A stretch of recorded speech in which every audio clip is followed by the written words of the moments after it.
Buenas, buenas. Hola, ¿Cómo anda el grupo de Euforia? hola, buenas Hola, ¿cómo tardes. están? ¿Qué tal? Buenas, buenas. Perdón por el martes pasado que estaba con un malestar feroz. Ay, Después, por pensé que suerte. estabas presentando algo importante. Te hacían un evento importante. No, no, no, no. Después se me pasó, pero tú estabas así boleada. Pensé que Ah, era el COVID que anda por ahí, pero no. bueno, menos mal. Sí, por suerte. ¿Por ahí todo bien? Con calor. Bueno, uno tiene que ponerse a leer y se olvida de dónde está. Así que es Tal cual. poder de la Sí, ficción. tal cual. Es lo único que nos queda, sí. Sí. Bueno, hoy tenemos un librito que me parece que para cerrar un poco el año, o ir empezando a cerrar el año, es lujo. ¿Eh? Allá de que realmente hemos tenido muy buenas lecturas en este Conrad Espalares. Es un autor clásico que incluso Borges consideraba uno de los mejores escritores sin duda, y a Borges le gustaba en particular Conrad, porque Conrad no era metadiscursivo, es decir, Conrad no tiene, en general, es muy difícil que entren en la obra de Conrad, es un autor analítico, ese cruce entre el mar y el análisis, ¿no? Borges prologó un libro de él, ¿no? Sí, Borges tiene mucho escrito sobre Conrad, tiene algunos de sus textos cautivos sobre Conrad, y es de esos autores como Stevenson, como Melville. Melville quizás es un caso más especial, pero que tienen, como les decía, obra específicamente de aventura, es decir, no es una obra que necesita de un personaje escritor para dar cuenta de la problemática de escribir, ¿no? Por eso a Borges le gustaba tanto lo depurado de escritores que estaba Conrad, siendo Conrad un escritor que portaba muchas lecturas. Él fue también traductor de Víctor Hugo, traductor de Shakespeare, Conrad, ¿no? Piensen que él hizo la mudanza de lengua sin resto. O sea, él era polaco, tuvo, bueno, una vida bastante hasta que finalmente recaló en el Reino Unido y se mudó por completo al inglés. Es decir, no tiene como Nabokov una obra híbrida. Es decir, Nabokov tiene, el autor de Lolita, mucha obra en ruso y quizás la más conocida en inglés, ¿no? Y hay muchos escritores que se mudaron de lengua, ¿no? Pero en el caso de Conrad, que en realidad su nombre completo, digamos, no es, su nombre original es un nombre en ruso, Joseph Theodor Conrad y otro apellido larguísimo, también abandonó su nombre, como Clarice Lispector, que era de un lugar cercano, de Ucrania. Él abandona su nombre, abandona su lengua, no escribe nada en polaco. Todo lo que encontramos de Conrad es en inglés. Pero además, otra particularidad de Conrad es que, bueno, él pierde muy pronto al padre, y de joven, piensen que él nace cuando no me acuerdo exactamente la fecha, bueno, acá tiene que estar la fecha. 1857. Él nace en el 57, él nace en el 57 y se va a enrolar en la Marina con 17 años, es decir, ahí nomás, en los 70 del siglo XIX, que era la manera que tenían de liberarse de la historia muchos de los escritores del siglo XIX que se hicieron a la mar. Antes citaba a Melville, Melville también, a los 17 años se quiso sacar de encima al padre y toda la historia que tenía, se subió a un barco y se fue. Conrad también se fue a buscar algún tipo de libertad en el mar y encontró unas cuantas historias, porque gran parte de la obra de Conrad tiene que ver con su experiencia en el mar. Pero también es una especie, digamos, como les decía al principio, ¿no? de una obra analítica y marítima, porque es como si en el aislamiento del barco en el mar y entre los hombres, la tripulación, se produjese una suerte de vivencia extrema de la condición humana, como una experiencia privilegiada, aunque llena de adversidades, de la condición humana en un condensado, ¿no? Por eso también cuando uno lee Moby Dick, se encuentra con el Pequod, con ese barco tan importante de la literatura a esta altura del mundo, y lo que Melville va a contar es qué pasa con seres humanos. Ahí tenemos la cuestión de que son todos hombres, ¿no? Hay que ver. Cerrados y enfrentados. En el caso de Conrad tenemos unos cuantos libros que están en el mar. A mí el que más me gusta, donde se cruza la cuestión humana, la debilidad humana, ese límite entre, digamos, la cobardía y la conmiseración, es Lord Jim, que es un libro precioso. No me acuerdo, creo que hay una muy buena traducción, a ver si es esta. No, esta no está bien. Pero bueno, este es un libro extremo. Hay una, y además fíjense qué interesante. Sí, sí, todos los libros de Conrad en general se consiguen porque realmente son clásicos y en algunas ocasiones, y casi todo, fíjense, esto que decía Borges de que son libros de aventura humana y de aventura con la naturaleza, también significó, perdón, que se hicieran películas de casi todos sus libros. Cuando un escritor se hace película de casi todos sus libros es porque sus libros son muy visuales, porque sus libros ya proponen un drama, digamos, visual, no solamente literario. Un segundito.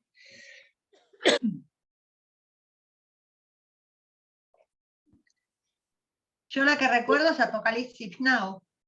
Bueno, ese es un caso especial. En este caso, en Lord Jim, tenemos la película con Peter. Mira, qué linda edición.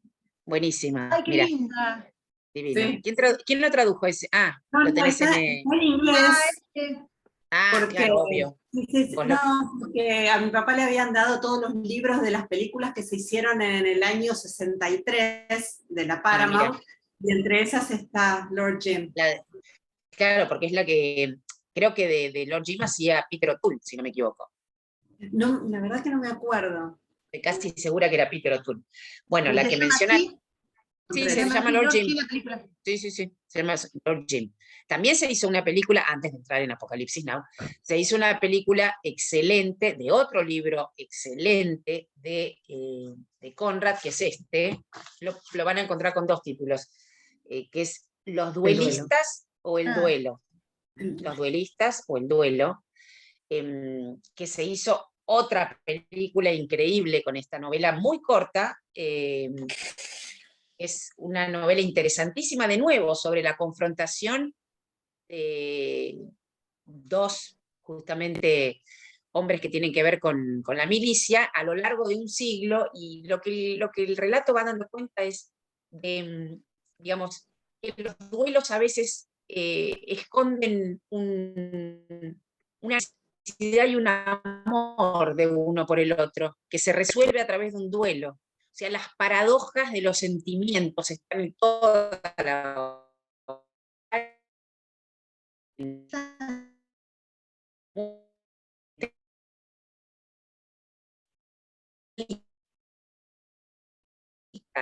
Conrad, que es el regreso, es entre un hombre y una mujer.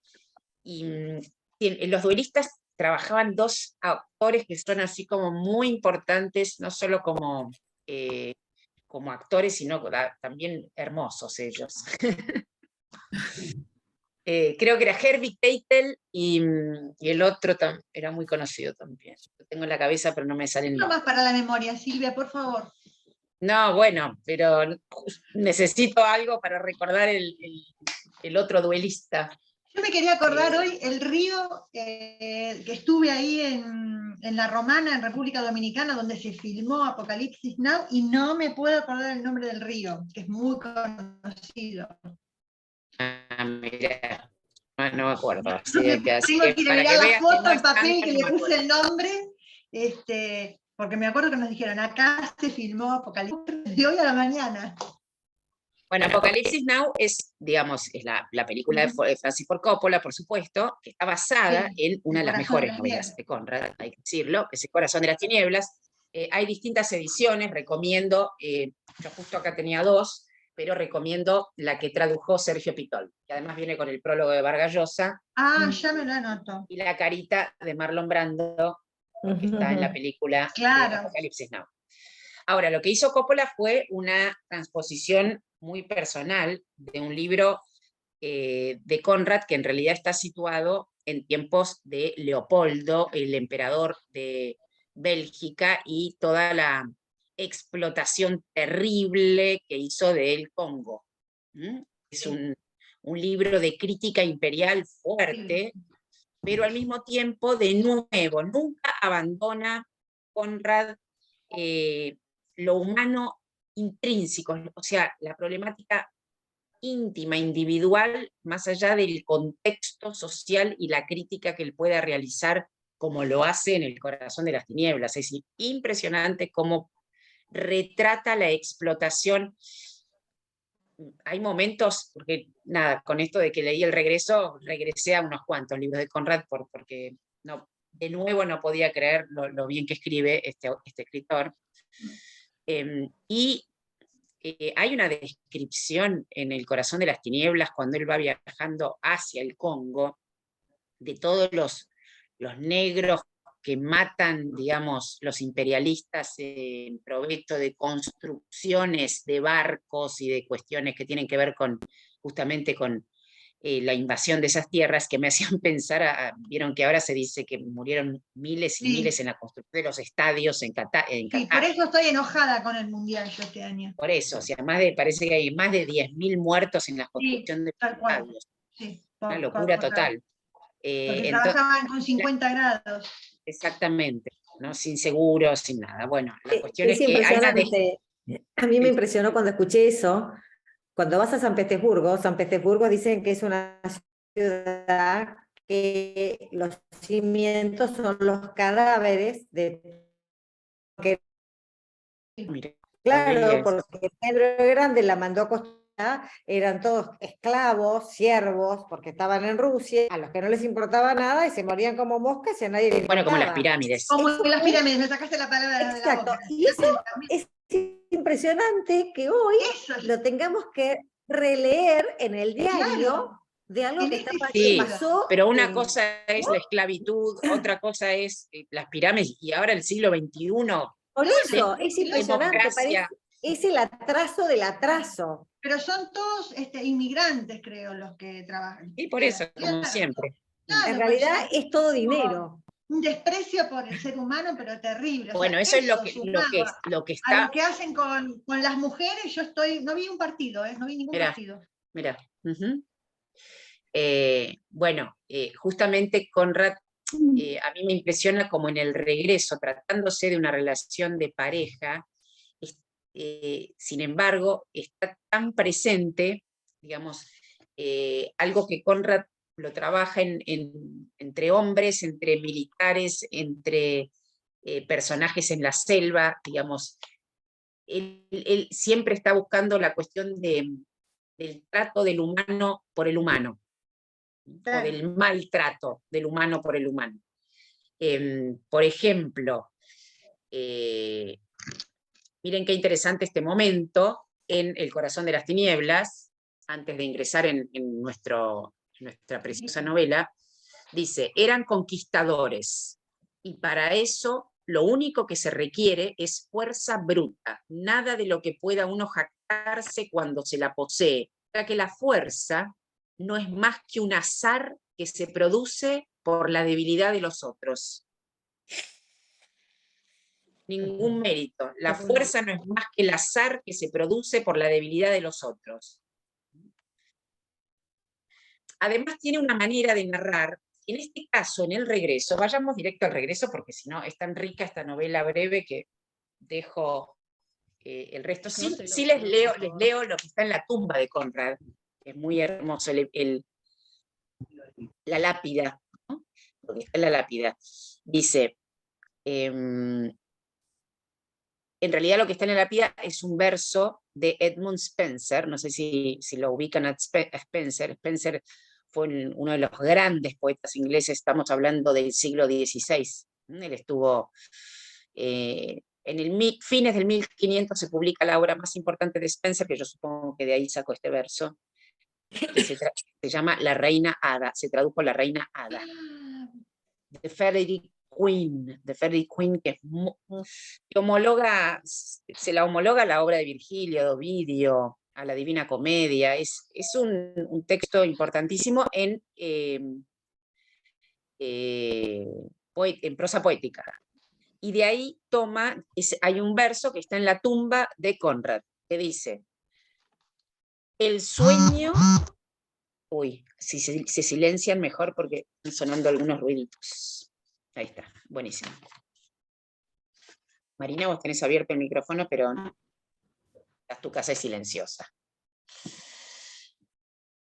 El sueño tras el esfuerzo, tras la tempestad, el puerto, el reposo tras la guerra, la muerte tras la vida, harto complacen.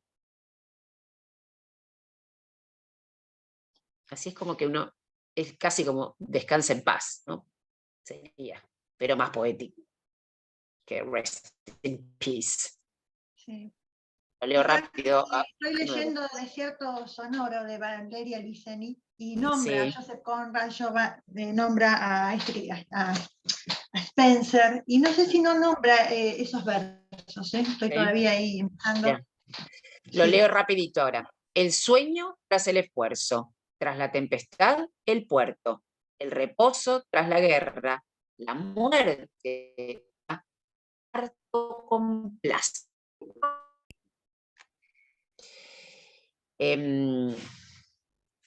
Vayamos al regreso. El regreso, además, tiene, creo que es uno de los libros que tengo más subrayados, porque realmente todo tiene un sentido tan... también, bueno. Y son esos libros que a mí me gusta, que a cada rato encuentro otro título posible para el libro. O sea, todo el tiempo tira títulos la novela. Por ejemplo, esta novela podría llamarse Una pena impersonal. O esta novela, son todos sacados de la propia novela. Es como si la novela se autonombrase a cada rato de otra forma. Ahora con un grupo que estamos leyendo La Hora de la Estrella de Clarice Lispector, justamente Clarice Lispector, en la primera página, antes de esta novela excepcional de Lispector, que se llama La Hora de la Estrella, que es su última novela, la primera página de La Hora de la Estrella tiene todos los títulos que a Clarice Lispector le hubiera gustado ponerle a la novela. Es una página con, no me acuerdo cuántos, 10, 15 títulos que ella le hubiera puesto en lugar de La Hora de la Estrella. Hay que poner uno solo, porque no se puede llamar de 10 maneras una novela. Es como si uno pudiese tener 10 nombres, sería genial. Pero no. Se inscribe con un... Y entonces, esta novela de Conrad podría llamarse de tantas maneras, nombrando, ¿no? Como la novela misma se va a nombrar. Por otra parte, que es de la fe. ¿No? Eso es, el gran tema de esta novela es el amor y la fe. y lo insondable, por supuesto, dentro de esa búsqueda. En la página 107, para ser más precisa,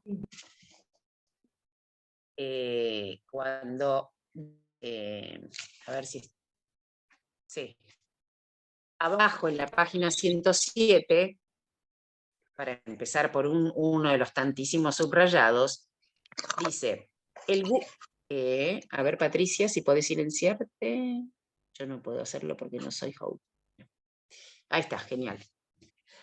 El gusto de adquirir, de poseer, el hambre bendita que se ve saciada cada día, los nobles incentivos de las insaciables ambiciones, todos los beneficios de la vida, todo salvo la certeza inmaterial y preciosa, la certeza del amor y de la fe. Y en varias ocasiones aborda esta cuestión. Ahora, la novela, que tiene una trama muy sencilla, ¿no?, pero al mismo tiempo complejísima su resolución psicológica y sobre todo la precisión del diálogo, ¿no? Es un diálogo así de cirugía prácticamente,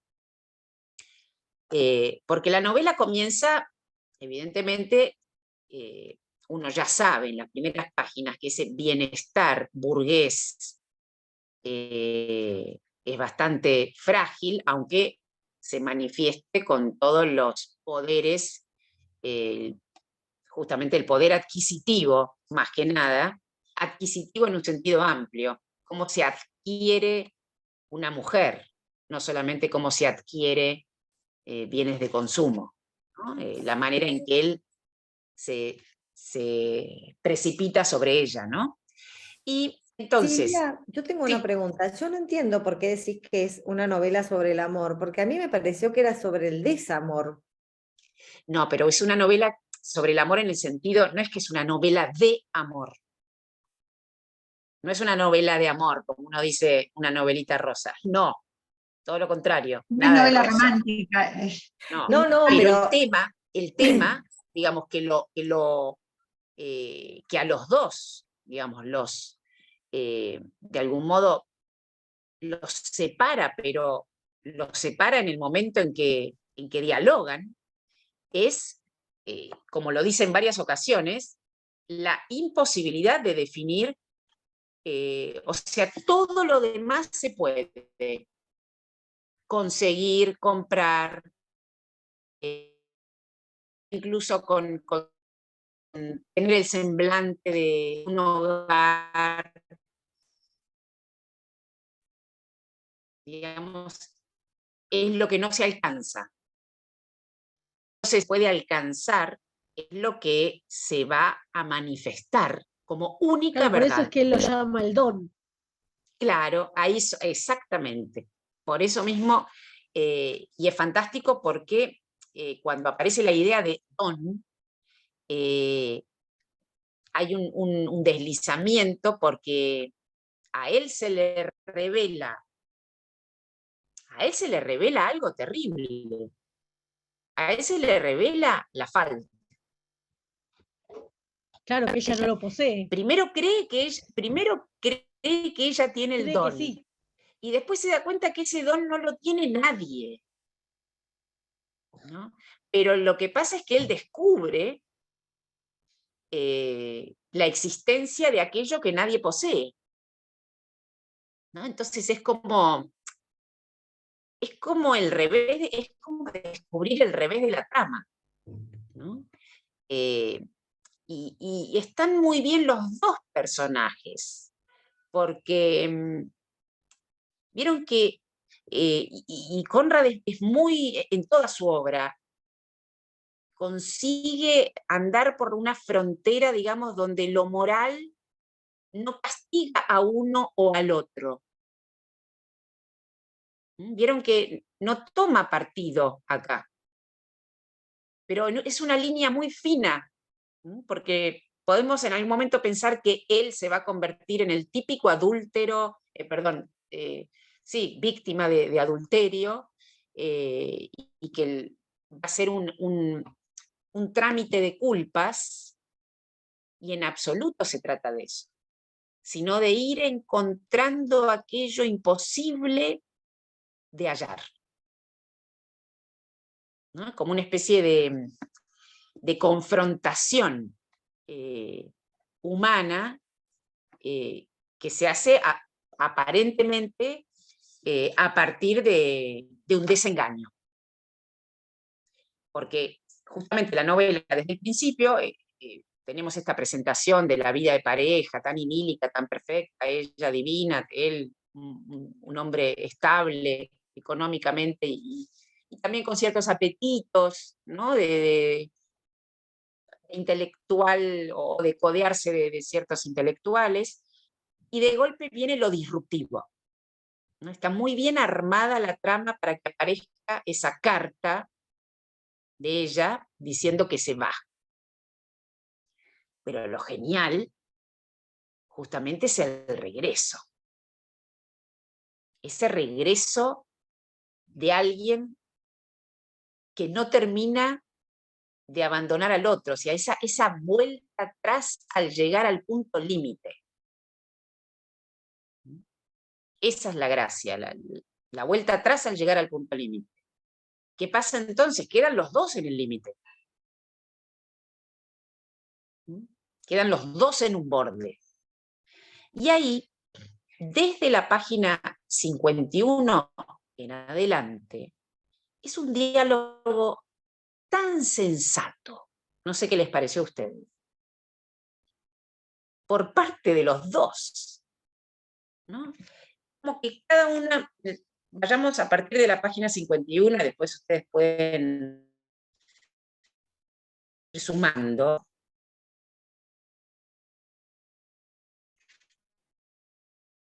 Esto dice, tiene algo de depuración. Así como en los diálogos, por ejemplo, de los personajes que hablan, piensan. Entonces la gracia de Puig en evidencia que cuando los personajes dialogan, nunca van a decir la verdad. Nunca van a decir la verdad que está en su cabeza. En cambio, acá es como si Conrad prepara en el diálogo cualquier artificio para ver si alguien es capaz de acercarse a la verdad. Entonces ella vuelve y dice, ¿qué fue esto? Le dice él, un error. Entonces esto empieza así. Cuando ella vuelve empieza, ¿qué fue esto? Esta partida, esta especie de me voy con otro y volviste. Fue un error.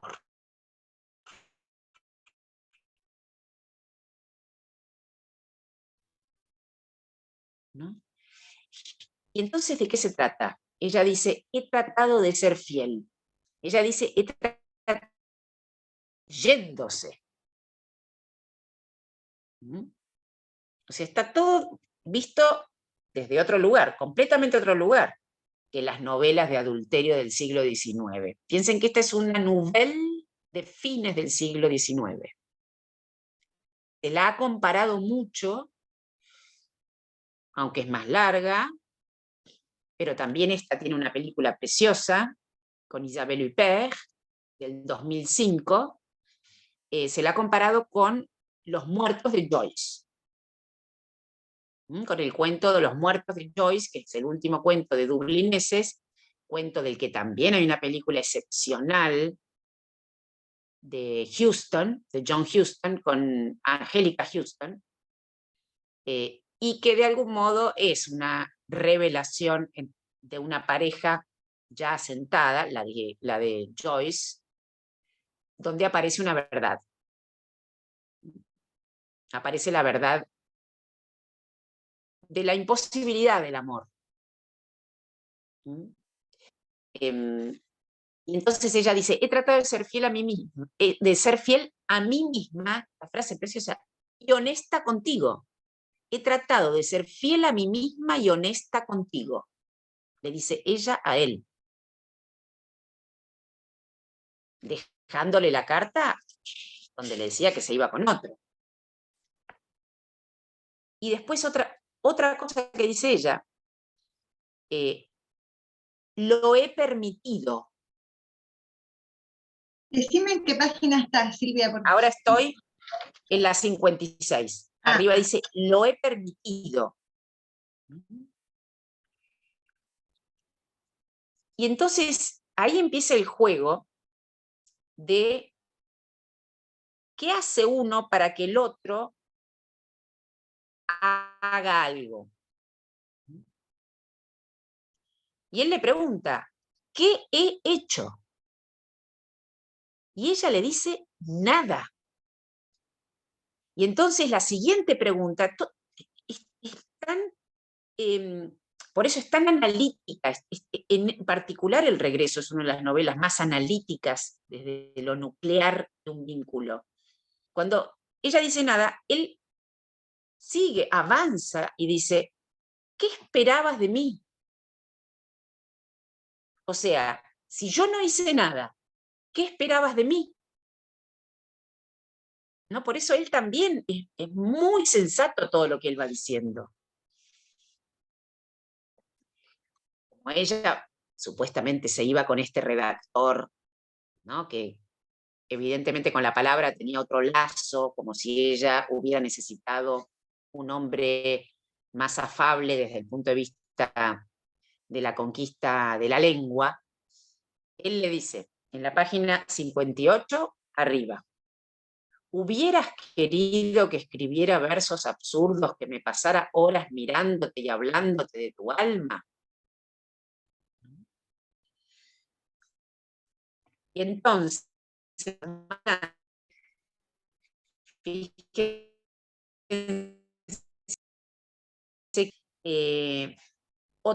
otro elemento que está muy presente en esta novela, que es el peso de la palabra.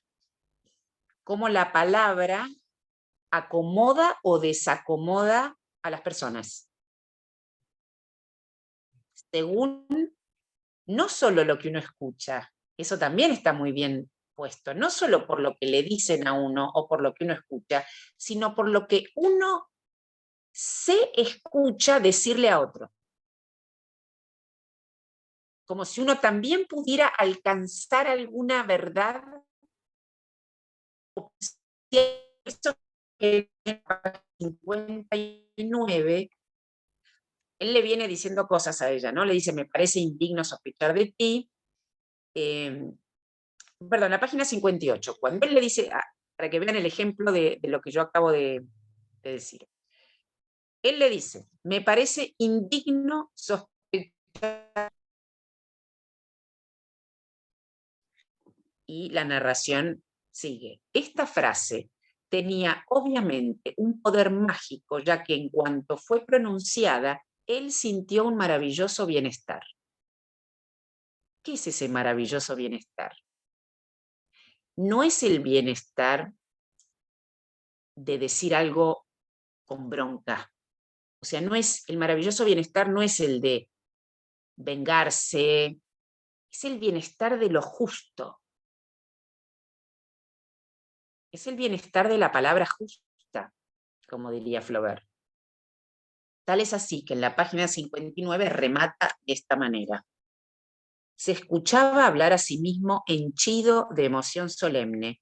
Le parecía que ocurría algo de una importancia indecible en la habitación, que cada palabra tenía el peso de acontecimientos predeterminados desde el origen del mundo y que resumían en su carácter irrevocable el designio de toda la creación.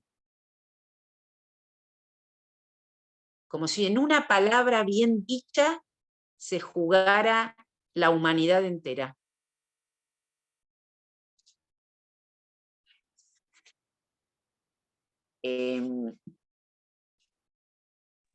De nuevo, ¿no? Sigo más adelante, la página 62, cuando él le dice a ella, ¿por qué crees que me casé contigo? ¿No? A ver si puedo verte, Daniel. Daniel, fíjate si puedes, ahí está, gracias. ¿Qué página dijiste? En la página 62 abajo, cuando él dice, ¿por qué crees que me casé contigo? Y entonces ella aprovecha esa pregunta para preguntarle, ¿por qué lo hiciste? ¿No? Y ahí abajo, ella le dice, ahora sé que no podía en absoluto quererte, ¿no? De ser así, quizás no te habrías querido casar conmigo, le dice ella. Y él dice, lo que es seguro es que no me habría casado si te hubiera conocido como te conozco ahora. O sea, es realmente un juego de cartas a ver quién desnuda más su condición, ¿no? Van tirando cartas desnudando la condición de cada uno. No es atacando al otro, no es un juego de atacar al otro. Por eso es mucho más compleja la puesta en escena del diálogo de esta pareja, ¿no?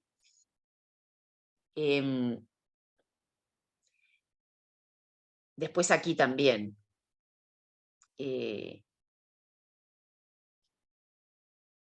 Aparece página 65. Aparece algo muy delicado y profundo, que es como si el verdadero deseo, porque una cosa es, encontré esta mujer que me viene bárbaro para para que venga a mi casa y fundar un matrimonio y cumplir con todos los mandatos de esta sociedad burguesa del siglo XIX. Pero el deseo, porque aquí lo que en realidad irrumpe es el deseo, ¿no? El deseo es igual a no saber. Fíjense cómo lo plantea en la página 65, ¿no? Dice, esperen que tengo que venir de antes.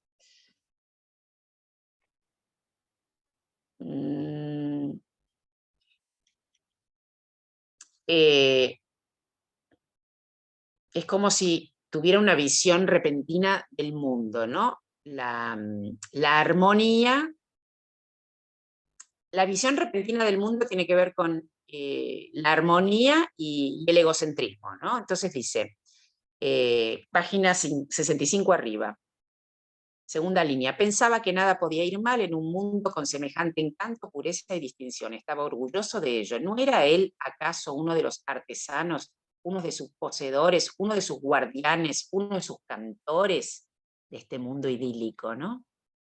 Quería apoderarse de él con vigor, extraer toda la satisfacción posible, y dada la incomparable calidad, la atmósfera inmaculada de este mundo, la proximidad al paraíso que él había elegido, ese impulso de deseo brutal le había parecido la más noble de las aspiraciones. El impulso de deseo brutal era quedarse con ella. En un segundo revivió todos esos instantes y lo fracaso le apareció entonces con tanta claridad, su voz se habría empapado de lágrimas cuando exclamó involuntariamente, Dios sí sabe lo que yo te quería. O sea, yo no sé. Llega al punto de decirle que él no puede decirle por qué la quería ni nada. Dios es el único que sabe. Y entonces, en un momento dado, sigo la página siguiente, 66, cuando él le dice, vuelve, ¿no? Se trata de un regreso. Toda la novela se trata de un regreso. Ella se dio la vuelta, página 66 abajo, presa de una desesperanza, tranquila, como un ser que ha renunciado deliberadamente a su última posibilidad de salvación. Y durante un instante la habitación que tenía enfrente le pareció terrible y oscura y segura como una tumba. Terrible, oscura y segura como una tumba. Esa idea de nuevo, volver con la frente marchita, ¿no? Como diríamos acá. Y que volver sea perder la última posibilidad de salvación.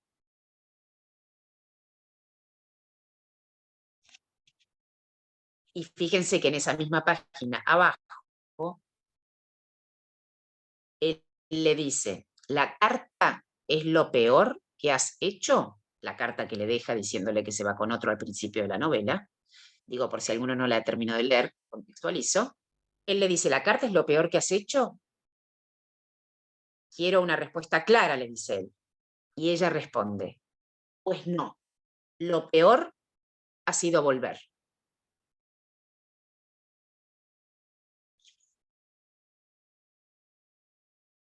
Y es genial, porque en ese momento es como si él entra en crisis. El regreso de ella, digamos, lo escinde a él. Porque Sí. es como si la fractura, con su regreso, se pusiera en evidencia. Ahora tienen que convivir con la fractura. Sí, Marina. Y se ve antes de esto cuando dice que cuando él vuelve, digo, cuando le está diciendo, absorto como estaba él por la tragedia de su propia existencia, se había olvidado de ella. Ahí se ve ya que está volviendo sobre él mismo y o sea, todo lo que le está pasando con este regreso. Exacto. Todo lo que le está pasando a él con este regreso. Sí, Y, sí. sí. Que ni él se lo permite. O sea, una persona que nunca pensó en sus propios sentimientos, que siempre estuvo pensando en el afuera, en cómo se veía, de repente se ve con algo que siente y no sabe cómo manejarlo. Sí, a mí me hace acordar incluso a escritores rusos. Yo creo que por la lengua, digamos, él dejó el polaco, pero se vino con las lenguas eslavas, vino con el pensamiento de las lenguas eslavas, aunque haya abandonado la lengua de origen, la lengua materna, ¿no? Porque en ciertas cosas hasta me hace pensar en la dama del perrito, o sea, hay algo con el pensamiento ruso que se cuela a veces en Conrad, ¿no? En la página siguiente hay una ecuación que me remite a uno de los momentos más importantes del Corazón de las Tinieblas. En la 70 dice, ¿no? En el diálogo, sí, la contención, el deber, la fidelidad, una fidelidad inquebrantable a la que se espera de uno. Solo eso puede garantizar la recompensa, la paz. Todo lo demás debemos aplicarnos en vencerlo, en destruirlo. Es la desgracia, es el mal, es terrible, dice. ¿No? Es decir, todo lo que no hay que ver, todo lo que hay que tapar, la moral inventada para no ver, dice, es terrible, es terrible.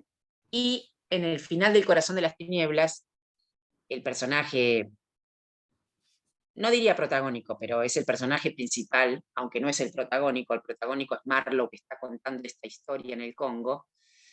Kurtz, que es el otro que está en la selva, que lo representa muy bien Marlon Brando en la película de Coppola. Kurtz baja la vista y pensando en el ser humano dice, son dos palabras que en realidad dichas así nomás no tienen mucho sentido, pero en el contexto de la lectura es fuertísimo cuando Kurtz dice, it's horrible, es horrible, es horrible.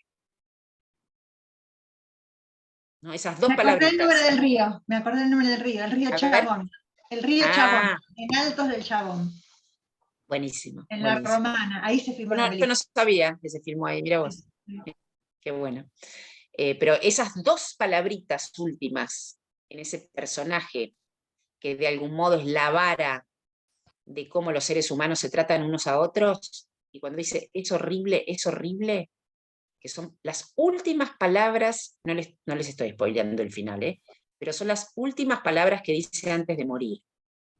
Es como si al morir pusiera en evidencia lo horrible, horrible del maltrato. Y acá me llamó la atención que volviese a esta repetición. Es terrible, esa zona oscura.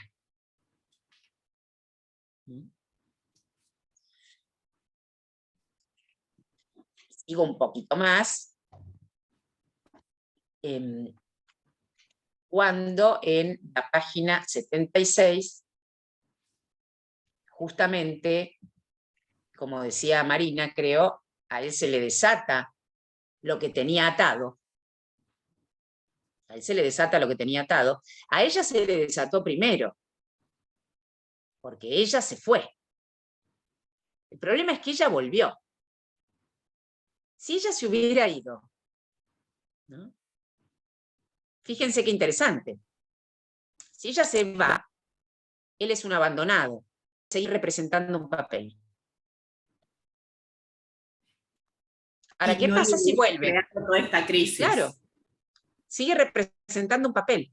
El problema es la confrontación con su regreso. Por eso la novela se llama El regreso. Y en la página 76 lo vemos ya en crisis. Cada uno de sus pensamientos parecía conducir al reino desesperante de la locura incontrolable, haciendo renacer la conciencia y el miedo de las fuerzas que debía fingir ignorar. Rápidamente dijo: estoy en una situación muy penosa, complicada, me siento... La miró fijamente con una expresión de sufrimiento, como agobiado por una repentina incapacidad de poder expresar sus ideas en ebullición. Y entonces ella le dice: estoy dispuesta a marcharme. He perdido todos mis derechos y así podré por fin aprender a aprender. De nuevo. Perder los derechos para aprender. Aprender. Esto es como, digamos, hay una frase que se me fue, pero es como que mientras haya creencia, digamos, hay tranquilidad. Cuando deja de haber creencia, ¿qué hay? En todo caso, aprendizaje. El aprendizaje es cuando ya no se cree.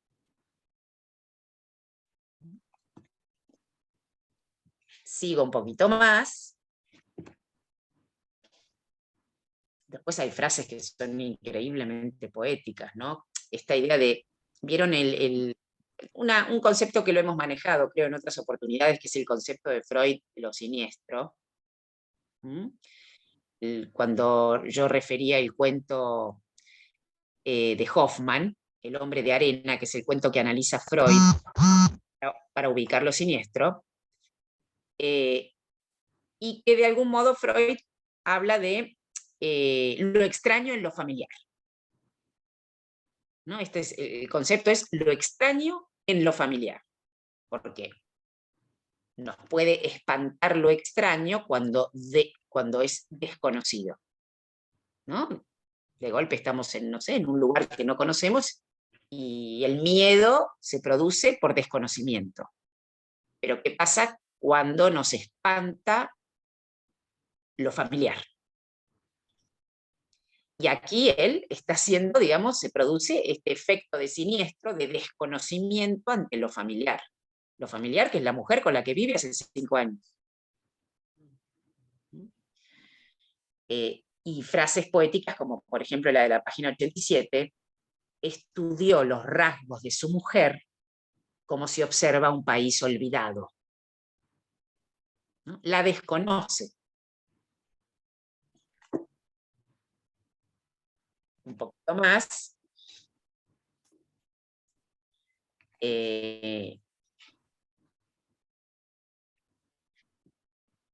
Bueno, también hay momentos de ironía que son interesantes. Y estea de página 94. ¿No? Empieza a cuestionarse todos los días de su vida. ¿Qué pasaría mañana? Tenía que descubrirlo, también con respecto a su mujer. Pero ¿cómo lograrlo? Lo había engañado a él, pero no solo a él, sino al otro, porque al otro le había dicho que ella iba a encontrarse con el otro, pero no fue porque volvió a su hogar. Entonces, lo había engañado a él, pero no solo a él, sino al otro. Y a ella misma estaba presta a engañar, por deferencia hacia él. Siempre engañar. Llevaba la mentira en ella, respiraba la mentira, vivía en la mentira, mentiría siempre hasta el final de sus días. Y él no sabría nunca lo que le pasaría por la cabeza. Nunca, nunca. Nadie podría saberlo. Era imposible saberlo. Pero antes, en la página 27, hay una frase que parece hermética, pero que es interesante. Dice, pues nada se presta tanto a las mentiras como la muerte. ¿Vieron esa frase? Página 27 arriba. Pues nada se presta tanto a las mentiras como la muerte. Porque cuando ella se va y lo abandona, o cree él que lo va a abandonar al principio, empieza a decir mucho mejor que hubiese muerto. La muerte es mucho menos problemática. Ahí viene esta frase, pues nada se presta tanto a las mentiras como la muerte. Si alguien se murió, se puede decir cualquier cosa. Qué bueno que era. No tanto se puede decir. Y por eso el personaje dice, si al menos hubiese muerto, las promesas, los terrores, las esperanzas de eternidad son para los muertos y los enterrados, pero la evidente dulzura de la vida es para los vivos y las personas sanas. Y ahí dice la cuestión de la mentira gracias a la muerte. La muerte es una condensación de mentiras, ¿no? Pareció muy interesante como idea, ¿no? Y en la página 103, por eso Gaby es lo que decía yo al principio, dice... 103 dijiste. 103. Ahí es donde él tiene, porque no deja de ser una novela de aprendizaje, es una novela de aprendizaje a través del conflicto. Es una novela donde rige un conflicto y se desmenuza ese conflicto hasta llegar a esta pregunta. Arranca en la 102, sigue en la 103, que ella había hecho y dicho si el sufrimiento causado por sus dos palabras facilitaban la clave del enigma. Esa es la cuestión, la clave del enigma que van a encontrar. La vida es imposible sin fe ni amor. Esa es la clave del enigma. Entonces,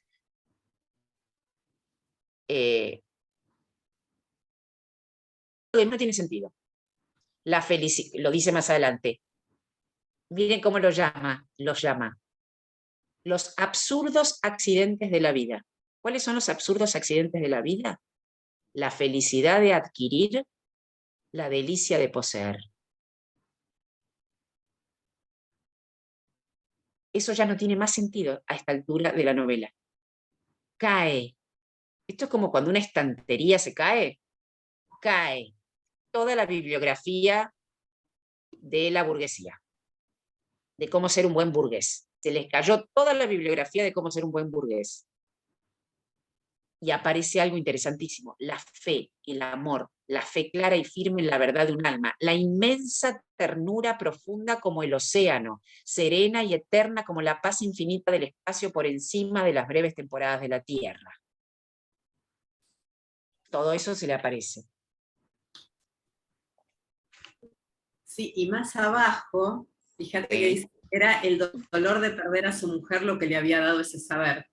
Era lo que exactamente, exactamente. Ahí nombra el don, dice, ella tenía en verdad el don en cuestión. Exacto. Pero después se da cuenta que ella no lo tiene, que nadie lo tiene. Pero que él descubrió un enigma de la vida, de todas maneras. Y entonces dice en la página 112, segundo párrafo, permanecía allí. Miren qué precioso como está escrito esto, ¿no? Permanecía allí, en la noche reveladora, en la oscuridad que pone a prueba los corazones, en la noche inútil para la labor del hombre, pero en la que sus miradas, sustraídas al sol cegador de los días ávidos, se aventuran a su vez hasta las estrellas. Miren qué preciosa, qué hermoso concepto de la nocturnidad, que se supone que la nocturnidad es cuando cesa el día, pero dice, la noche inútil para la labor del hombre, pero en la que sus miradas, las del hombre, sustraídas al sol cegador de los días ávidos, se aventuran hasta las estrellas. Eso es bien poético. Sí, bellísimo. Totalmente. Y al final aparece, de algún modo, la dignidad. La dignidad de lo revelado. O sea, estamos viendo esto. Al principio él, cuando ella regresa, dice, qué suerte, vamos a poder volver a simular que nunca se fue. Pero lo precioso de la novela es que pone, digamos, cuestiona la simulación. No se puede convivir con lo que ya se vio. Y entonces, él le pregunta a ella, cuando están cenando de nuevo con los modales, digamos, que corresponden a la clase que ellos representan, él le pregunta con una mirada demente, ¿esto podrás soportarlo? Y ella responde, sí. Y entonces él dice, pues yo no.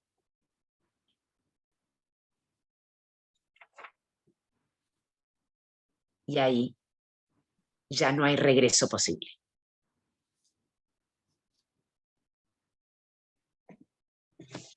No, es una novela compacta, de denuncias múltiples. Sí, Natalia, ¿querías decir algo? ¿No? Natalia, que veo ahí que abriste el audio. No. Ah, está bien. A mí me llamó la atención cómo esa falta de comunicación, ese silencio que hay entre ellos al principio, ¿cuántas veces menciona Conrad la palabra palabra? Y las palabras, habla muchísimo de las palabras, cuando entre ellos hay silencio. Uh-huh. Les recomiendo mucho al final lo que el propio Conrad escribió sobre esta novela. Él dijo que la hizo con la mano izquierda, ¿no? Y dice, porque Conrad se volvió a leer este cuento, este relato. Y entonces dice, él mismo lo califica de aparato analítico. Dice, a pesar de todo su aparato analítico, dice Conrad, este relato está sobre todo hecho de impresiones físicas, impresiones auditivas y visuales. Y después dice que, o sea, confiesa lo que le costó escribirlo. Dice, cuánto trabajo, cólera y desilusión me costó la redacción de esta fantasía. Trabajo, cólera y desilusión. Esto lo dice el propio Conrad. ¿No? Al final es un pequeño comentario sobre su propia escritura. No, les recomiendo, esto es como si hubiesen leído, si no leyeron Conrad alguna vez, esto es como si fuese una gema, una especie de gajo de todo el fruto que significa su obra. Entonces, pueden ir con tranquilidad donde quieran de la obra de Conrad. Cualquier novela de Conrad van a encontrar este nivel de cuestionamiento. Acá abajo en la página que leíste vos recién, al final del 121, dice algo de lo que dijiste vos, o sea, nos está diciendo Conrad, supongo, que dice, cuando el hielo se resquebraja, cediendo al calor que viene de debajo, Alban y su innominada esposa, detalle muy significativo, como si el delito que comete ella contra el orden establecido la privara de poder ser nombrada. No saben reaccionar ante su común tragedia. Es genial. Es genial. Pero en general, por eso, Conrad tiene esto, lleva a los personajes a un borde. Por ejemplo, a Lord Jim lo lleva al borde. Lo lleva a un límite, claro. Lo lleva a un límite. En general, casi todos los personajes de Conrad llegan a un límite. El límite de la confrontación, el límite de Lord Jim, que naufraga, digamos, el naufragio de un barco y él es el responsable de los muertos, digamos. Y no se tira, como vieron que el capitán se supone que se tiene que tirar, no se tira, entonces tiene que lidiar con esa fuerza, con su propia locura, moralmente. Y los duelistas, bueno, El peso de la conciencia, ¿no? Sería en ese caso, ¿no? el peso de la conciencia, digamos, la condición humana es como fallida. Claro, claro, porque uno puede tomar decisiones y no saben si están bien o están mal, pero después de que las tomó hay consecuencias. Claro, Y a veces está ahí, ¿no? El tema de cómo lidiar con esas consecuencias que se toman, o sea, en un matrimonio, en todos lados, ¿no? claro, pero además de todo esto que estoy diciendo, la belleza de la escritura. Sí, no, La me belleza de la encantó. escritura, el trabajo de Una traducción excelente, ¿eh? sí, una muy buena traducción. Sí, sí. Fíjense, por ejemplo, para que vean, aunque se trata completamente de otra cosa, en el corazón de las tinieblas, una frase que es importante en esa novela dice, es imposible comunicar la sensación de vida de una época determinada de la propia existencia, lo que constituye su verdad, su sentido, su sutil y penetrante esencia. Es imposible. Vivimos como soñamos, solos. Esta es una frase muy importante del corazón de las tinieblas, pero que es aplicable al regreso. Porque es lo que está diciendo, es imposible comunicar la sensación de vida de una época determinada de la propia existencia, lo que constituye su verdad, su sentido, su sutil y penetrante esencia. Es imposible. Vivimos como soñamos, solos. Bueno, de esa soledad se encarga Conrad, así que recomiendo que... Es verdad, ¿no? Es así. Es fuerte, pero es así. Sí.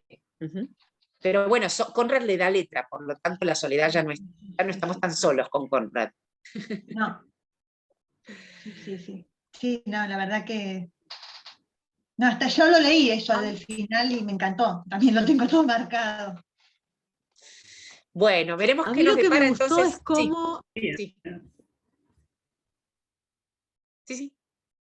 Sí, a mí lo que me gustó es cómo en una frase que es sumamente poética, explica cómo es realmente la sociedad de esa época, ¿no?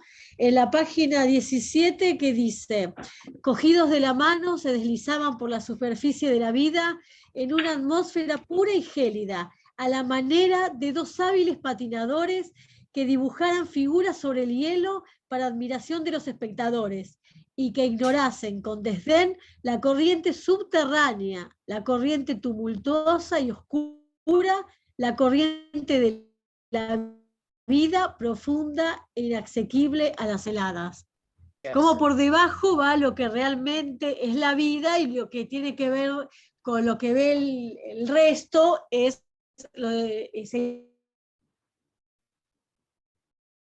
ahí se entrecortó. hielo, digamos. Sí, justamente. Sí, hay mucho de crítica también, ¿no? Además, más allá de la cuestión de esta suerte de despojamiento del semblante, como podríamos decir, o de la máscara, hay mucho de crítica social, a su vez. Después yo tengo marcado acá al final de la 25, dice, pensó en ella desde todas las perspectivas posibles, salvo desde la fundamental.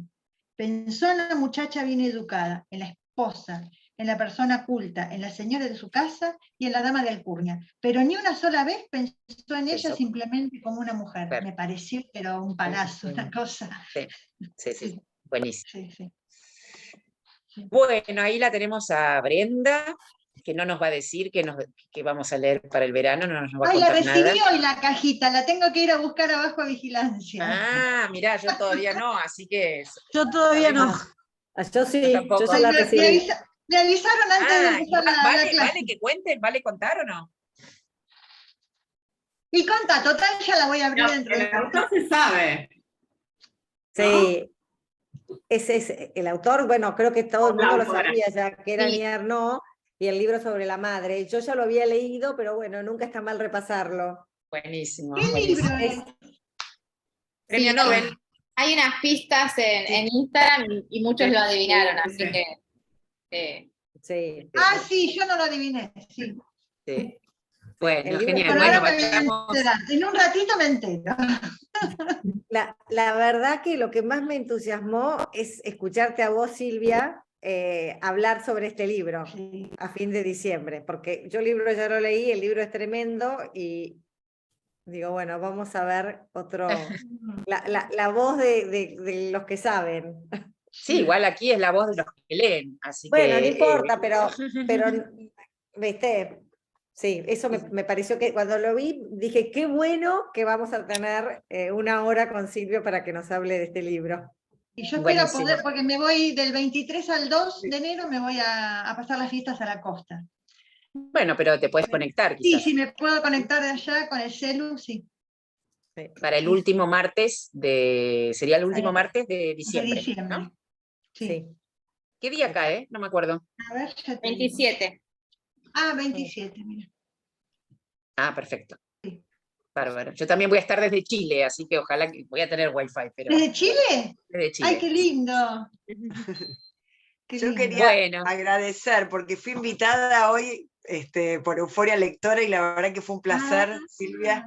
Qué bueno. Yo Bienvenida. Pancha de Murmullos de Pancha y hago reseñas y digo, qué maravilla, cómo abrís el mundo en un libro, porque realmente este libro, Silvia es yo magistral. lo leí rápido porque me llegó y quería participar, pero es increíble. Hay una imagen que me quedó pegada que digo, cómo a veces un libro, cuando él habla esto de los reflejos, ¿no? De esa multiplicidad de reflejos, y me quedé pensando, digo, cómo hay tantas, en una lectura así, cómo hay múltiples formas de cuánto hay para ver y para descubrirse uno.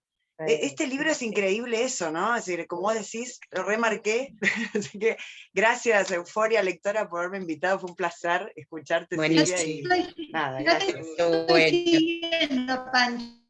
Yo siempre ando ahí Cada vez en que el aire. tengo 3 libros más para leer, o sea, Claro, yo tengo una pila así de libros Sí, pendientes. yo también. Bueno, pero es Y que bueno, es compañía, como uno sabe que no está solo. Hoy mi Exactamente, librero bueno, me un manda y me placer. dice, Laura, ya te aparté todos los de Annie Ernaux. Ay, bueno, Mira. gracias. Siguen sumando, ¿viste? No sé cuándo voy a bueno. leer. A veces le digo a mi marido, ¿me alcanzará la vida? No sé. No, Bueno, seguramente no. los tengo. Es que la gracia no alcanza. Sería No triste, alcanza. ¿no? Sería triste. Bueno, nos vemos la Gracias. próxima entonces. Muchas gracias. a todas. Dice fiesta. Igualmente. Gracias. Nos vemos antes Saludamos del después para cumpleaños, la fiesta. entonces. Hasta luego. Chau, chau. Chau, gracias. Gracias por todo. Chau, chau. Chau.